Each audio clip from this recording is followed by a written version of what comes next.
There is a peculiar silence that descends upon naval command centers when admirals realize that their billion-dollar warships have become obsolete not through technological advancement by peer competitors, but through the ingenuity of adversaries operating on budgets smaller than a single destroyer's annual maintenance costs.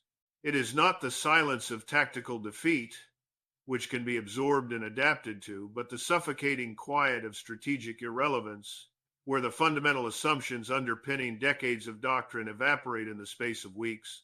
We are hearing that silence now in the corridors of the Pentagon, in the operational headquarters of the Fifth Fleet, and in the planning rooms where American strategists are confronting a reality they assured us could never materialize. What we are witnessing in the Red Sea is not merely a temporary disruption to commercial shipping or a manageable security challenge in a distant theater. It is the catastrophic collapse of American naval dominance, the shattering of the myth that sea power and technological superiority can control maritime domains against determined asymmetric resistance. The Houthis, a movement that operates without a navy, without an air force, without any of the conventional military capabilities that strategists insisted were necessary to challenge maritime supremacy, have effectively closed one of the world's most critical waterways to traffic they deem unacceptable. And the United States Navy, the most powerful maritime force ever assembled in human history, has proven incapable of stopping them. For decades, I have studied naval warfare, the projection of power through maritime dominance, and the historical patterns by which sea powers rise and fall. And I tell you now that we have crossed a threshold that future historians will identify as the moment when American naval supremacy, the foundation of post-World War II global order, died not in a climactic battle between fleets, but in the humiliating demonstration that expensive platforms designed for peer conflict are helpless against cheap weapons wielded by non-state actors operating from one of the poorest nations on earth. The assumption that guided American defense spending for generations, that technological sophistication and overwhelming firepower could guarantee control of strategic waterways, has been exposed as a dangerous delusion. The Houthis did not need aircraft carriers or nuclear submarines to achieve what amounts to a blockade of the Bab el-Mandeb Strait. They needed modified anti-ship missiles that cost a fraction of the vessels they target, drones assembled from commercially available components, and the political will to sustain operations despite facing retaliation from the world's most powerful military. The panic in Washington is palpable even as official statements maintain the fiction that the situation is under control and freedom of navigation will be restored. They know what every serious analyst now understands. The era of unchallenged American naval dominance is over, killed not by Chinese carrier groups or Russian submarines, but by a ragtag militia operating from the coastline of Yemen with weapons that defense contractors would dismiss as primitive. If you value understanding how military power actually functions in the real world rather than in the sanitized briefings that justify defense budgets, if you refuse to accept the narratives that obscure strategic failure behind tactical details, then subscribe to this channel and turn on notifications.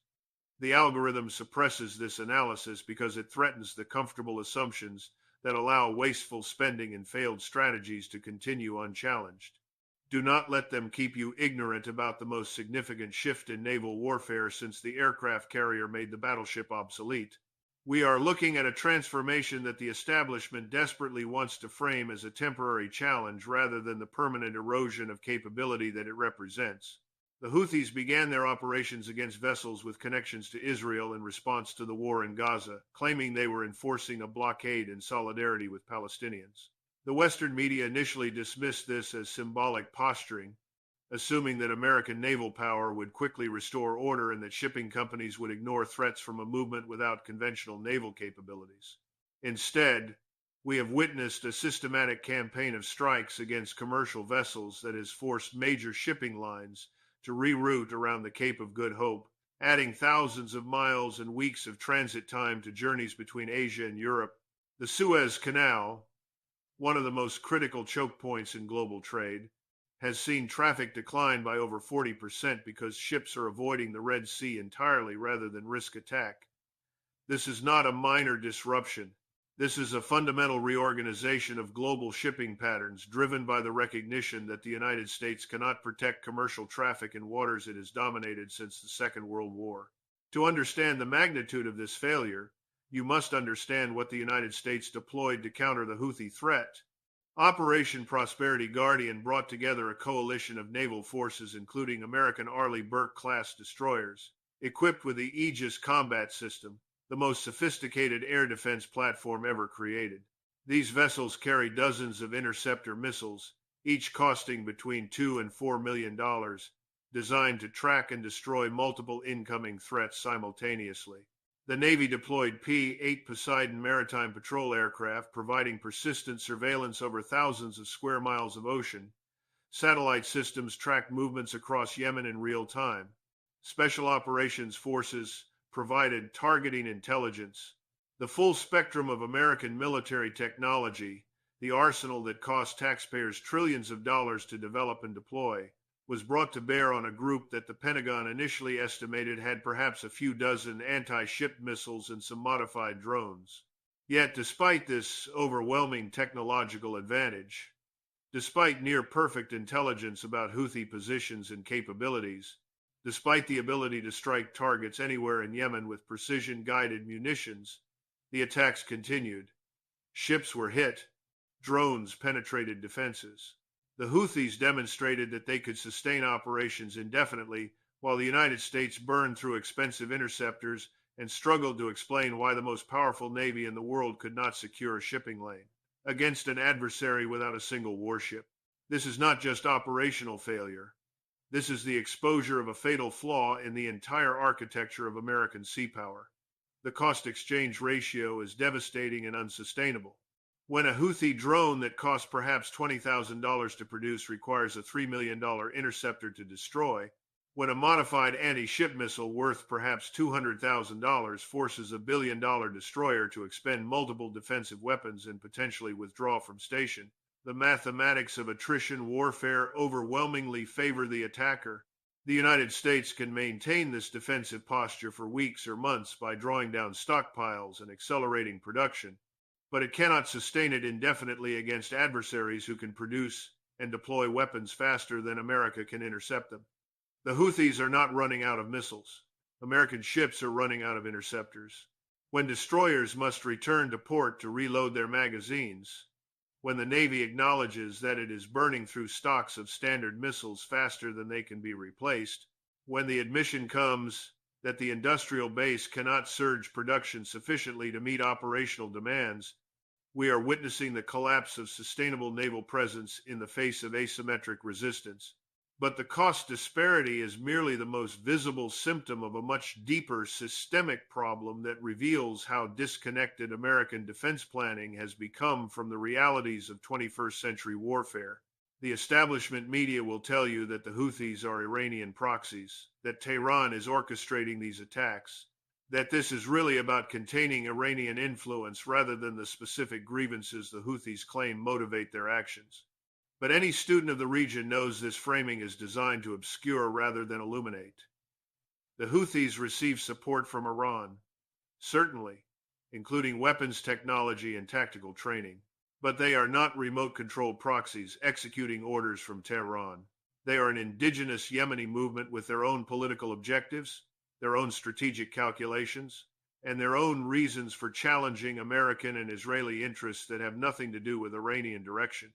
They have been fighting a brutal war against a Saudi-led coalition that the United States armed, funded, and provided intelligence support for over nearly a decade. They have endured bombing campaigns that killed tens of thousands of civilians and created the world's worst humanitarian crisis. They have watched American-made munitions obliterate Yemeni infrastructure while Washington remains silent about war crimes committed by its Gulf allies.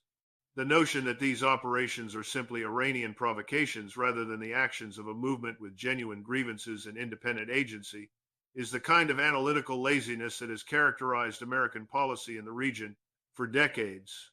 The framing matters because it determines the response options that strategists consider viable. If this is an Iranian proxy operation, then escalation against Iran becomes the logical solution.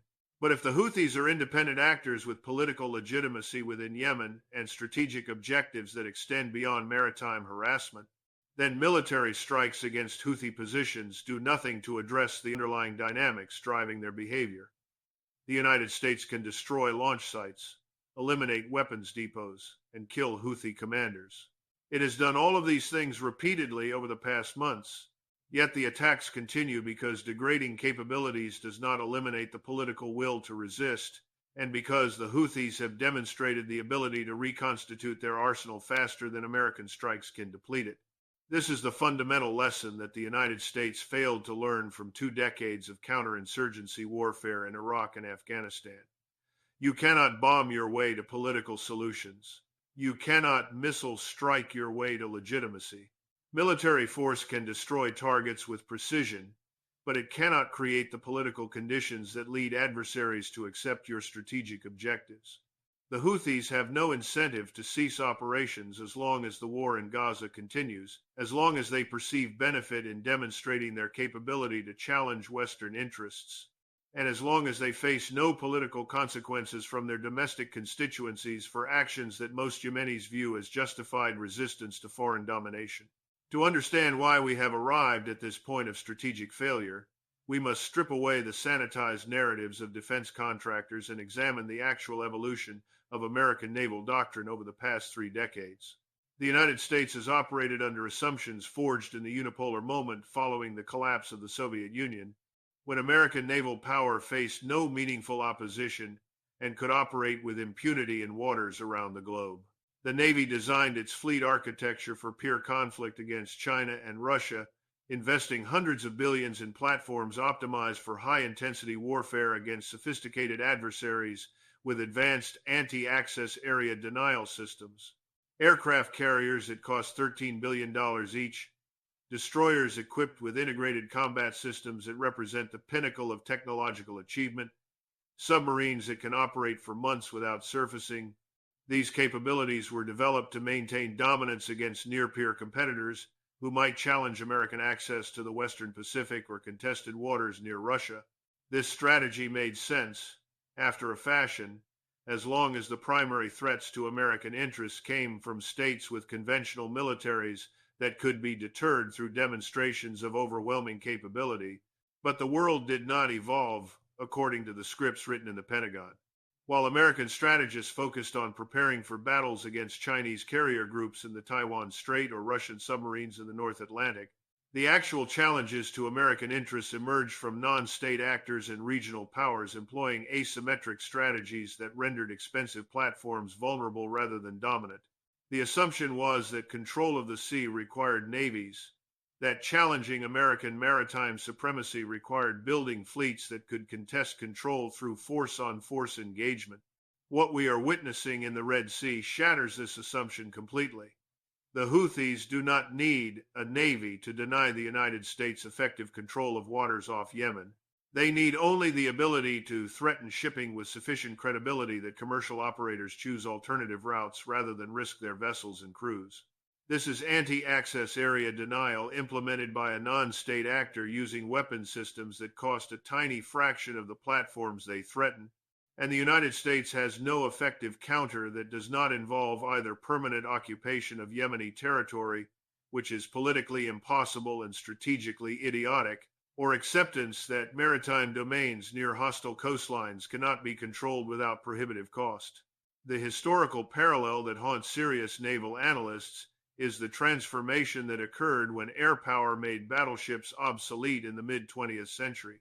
Battleships represented the pinnacle of naval technology and the foundation of sea power for generations. Nations invested enormous resources in building and maintaining these floating fortresses, yet within a few years of Pearl Harbor and the destruction of British capital ships by Japanese aircraft, it became clear that the era of the battleship had ended not because a superior battleship design emerged, but because aircraft carriers fundamentally changed the nature of naval warfare. We are witnessing a similar transition today. Aircraft carriers and advanced surface combatants represent enormous investments and impressive capabilities, but they are designed for a form of warfare that is increasingly irrelevant to the actual challenges facing American sea power. A Houthi anti-ship ballistic missile does not care how sophisticated the Aegis system is if enough missiles are launched to saturate defenses. A drone swarm assembled from commercial components can overwhelm point defense systems designed to intercept faster, more sophisticated threats. The technological superiority that America has relied upon to maintain dominance is being neutralized by adversaries who accept that they cannot match American capabilities but have discovered they do not need to match them to achieve strategic effects.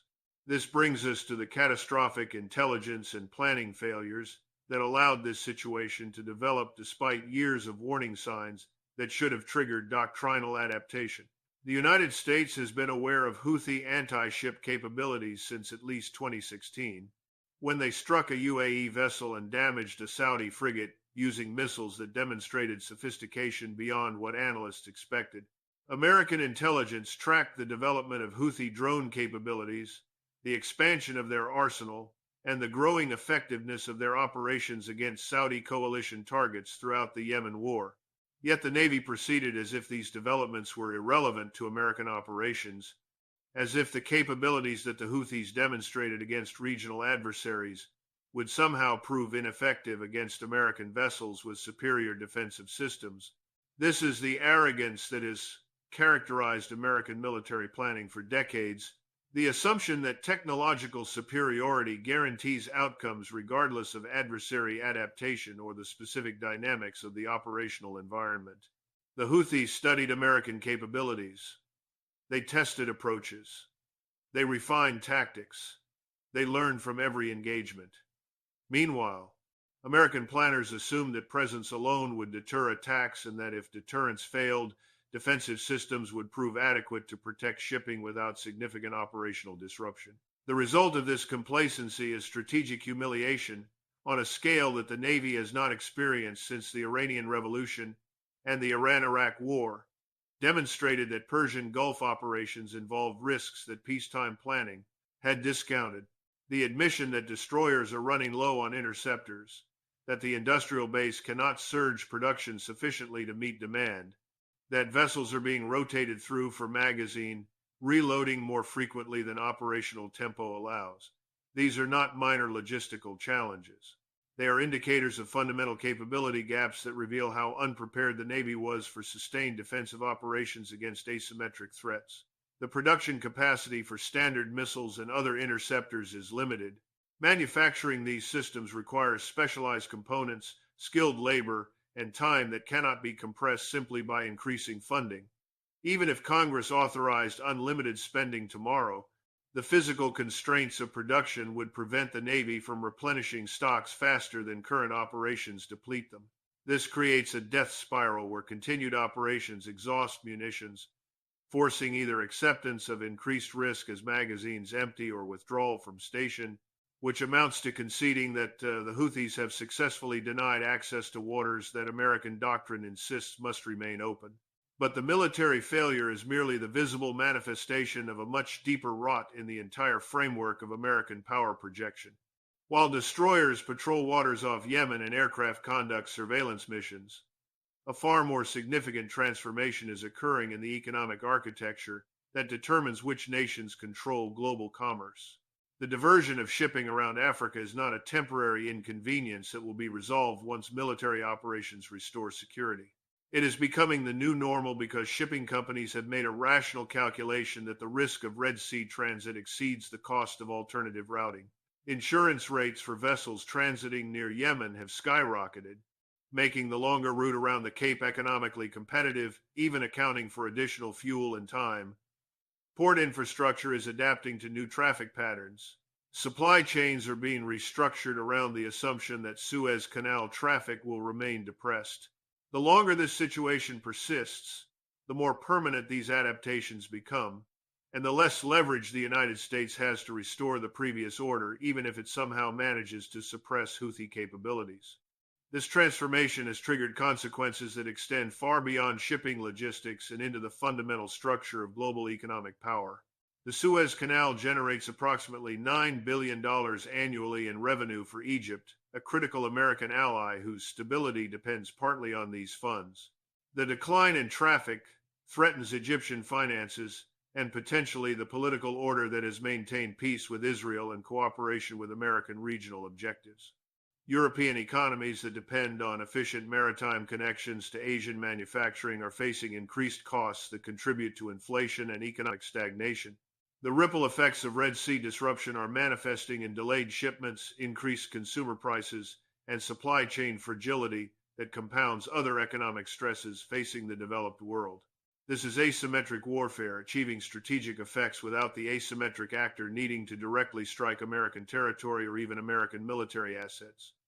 The Houthis are strangling commerce, demonstrating that control of choke points provides leverage that superior naval power cannot easily counter, and exposing the brittleness of just-in-time global supply chains that assume maritime security as a given rather than a condition that must be actively maintained.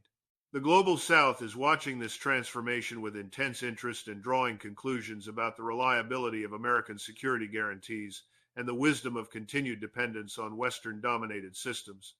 When developing nations observe that the United States cannot protect commercial shipping in waters where it maintains permanent naval presence, when they see that asymmetric capabilities can successfully challenge American dominance, when they witness that resistance to Western preferences does not inevitably trigger overwhelming retaliation that crushes the resistant party, they are recalculating their strategic positions. The Middle East, in particular, is undergoing a dramatic shift in threat perception and alliance calculus. Gulf states that have relied on American security guarantees for decades are increasingly hedging their relationships, pursuing diplomatic normalization with Iran, investing in Chinese infrastructure projects, and signaling that their future security will depend on regional arrangements rather than external protection that has proven unreliable. The Abraham Accords and the architecture of Israeli-Arab normalization that was supposed to isolate Iran and cement American influence are being overtaken by the reality that Iran and its aligned movements have demonstrated capabilities that American power cannot suppress. Iran itself has achieved a strategic victory in the Red Sea without firing a shot or providing overt support that would justify direct American retaliation.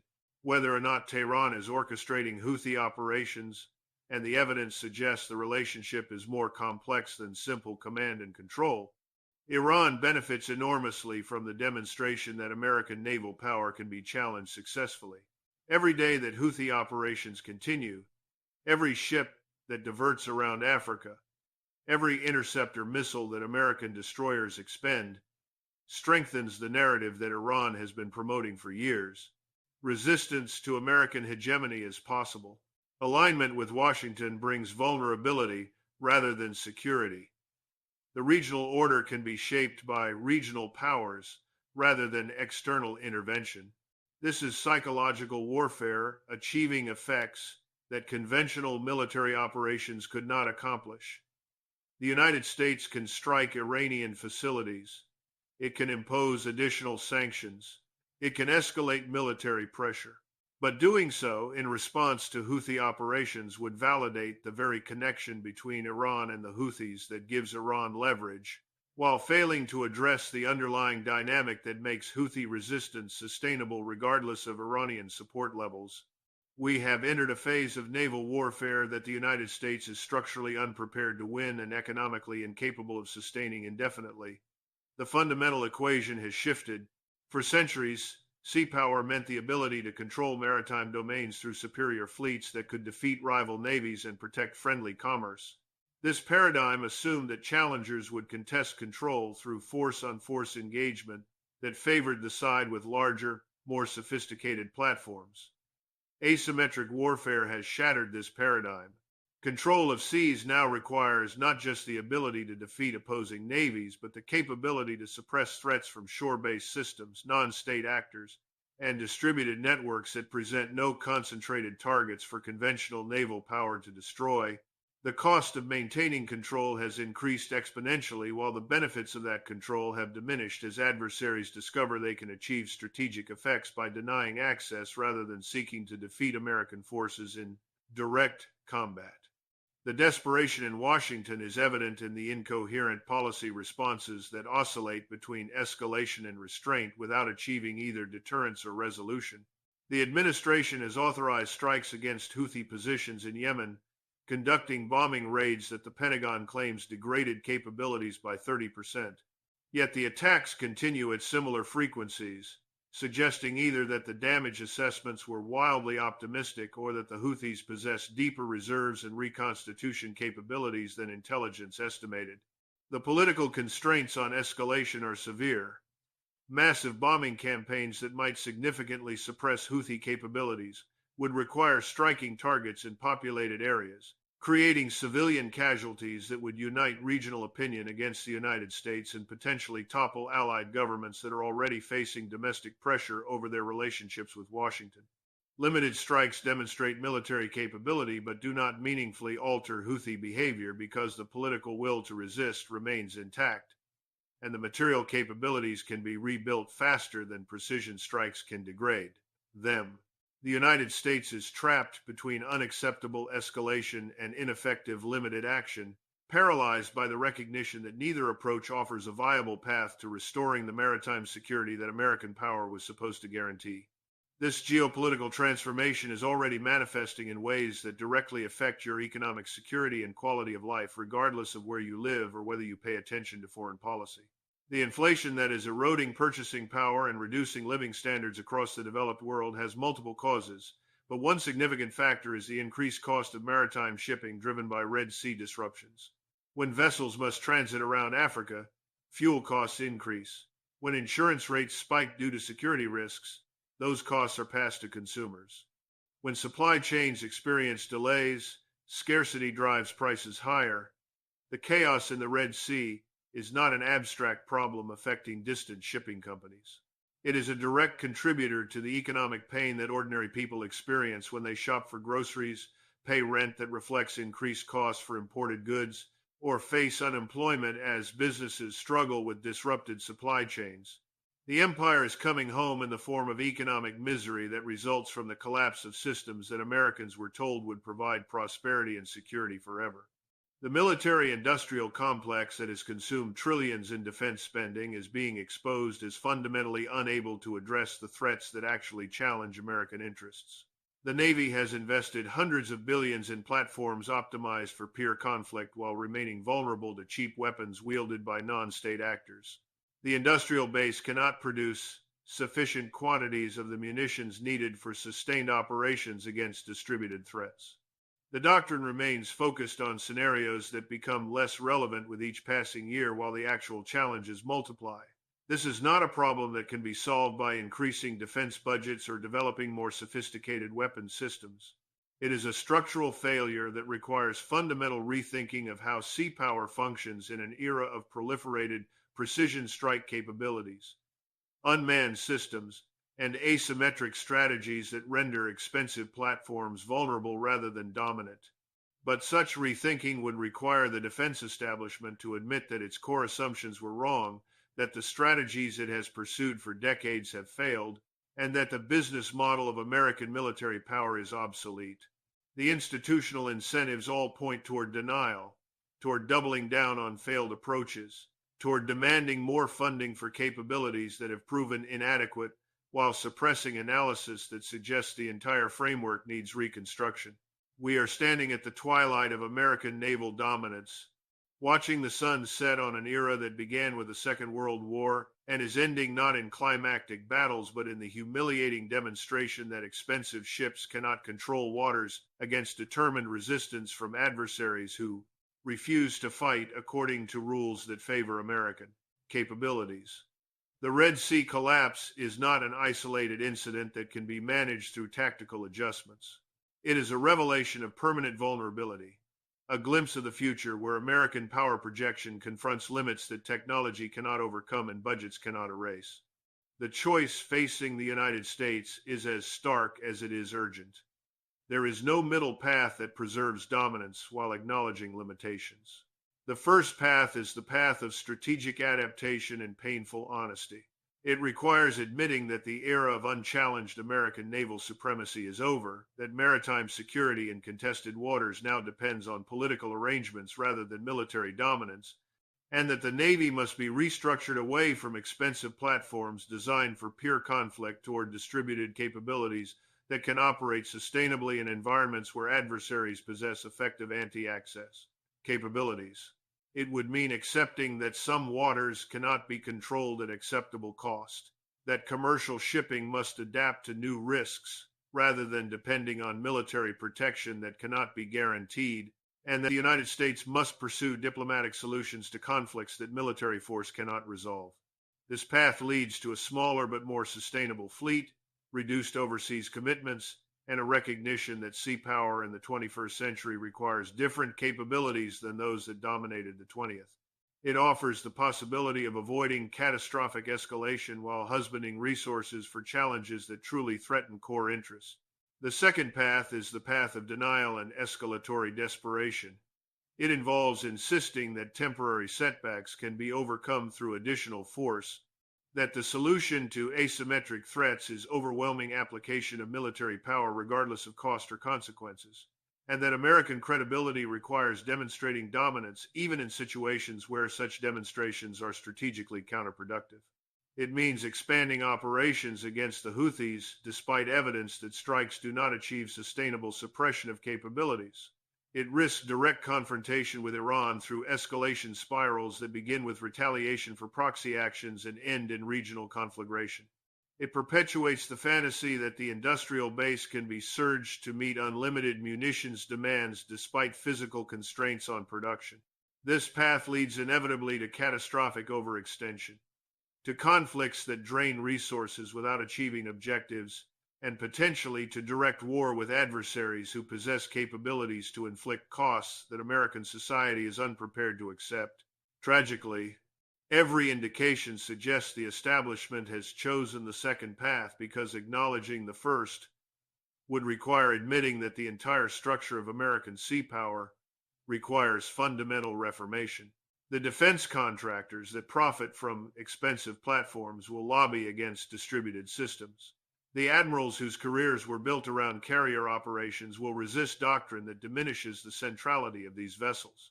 The politicians who have used military strength as proof of American exceptionalism will reject narratives of limitation. The foreign policy establishment that has defined credibility as the willingness to use force will oppose strategies that accept constraints on power projection. They would rather see American naval power bleed out in unsustainable operations against asymmetric threats than confront the reality that the era of dominance has ended. The collapse of American naval control in the Red Sea is a warning about the fragility of systems that appear invulnerable until the moment they fail completely.